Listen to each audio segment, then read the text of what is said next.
Dito naman, napakarami nalilito at nag-aalala dahil without baggage declaration daw ang nakalagay. Samantala, naglagay sila ng 2-piece luggage nung nag-fill out sila sa e-travel. Ang sagot guys, kung wala naman kayong dineclare na mga mamahaling bagay na laman ng inyong maleta, kahit nilagay nyo ang 2-piece luggage, ay wala talagang declaration or without baggage declaration ang lalabas dyan. Dahil nga, ang baggage declaration is yung mamamahaling gamit na laman ng inyong maleta na i-declare nyo. Pero kung wala namang i-declare ay without declaration talaga ang nakalagay dyan. Dahil hindi naman niya binibilang kung ilang maleta ang dala nyo. Dahil ang baggage declaration is yung mamamahaling gamit na laman ng maleta nyo.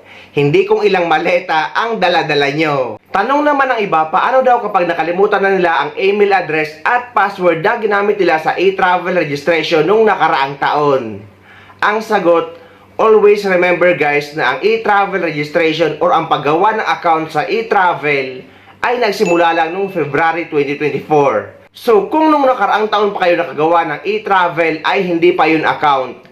Dahil noon ay direct registration lang na pwede kayo gumamit ng kahit anong email address bawat biyahe nyo. Pero simula February ay gagawa na kayo ng account at isang email address at password lang ang gagamitin nyo. Ibig sabihin guys ay permanent account nyo na yon. Pero ang sagot sa tanong kung nakalimutan na nila ang password at email address na ginamit nila nung gumawa sila ng account simula February hanggang ngayon, ay ang pwede nyo gawin guys ay gumawa ulit kayo ng panibagong account gamit ang ibang email address.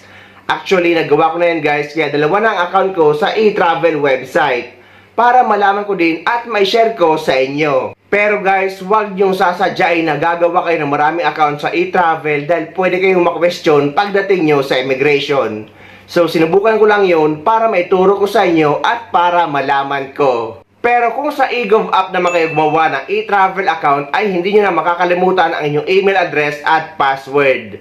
Dahil kapag may account na kayo sa e-travel through eGov app ay kapag nag-login kayo sa eGov, kapag click nyo sa travel ay nandun na ang e-travel information nyo. Hindi na siya mawawala. So inuulit natin guys, kung hirap kayo mapag-register sa e-travel through eGov app na bagong enhanced e-travel system ngayon na pinopromote ng ating gobyerno, ay pwede pa rin kayo mag-register through e-travel website.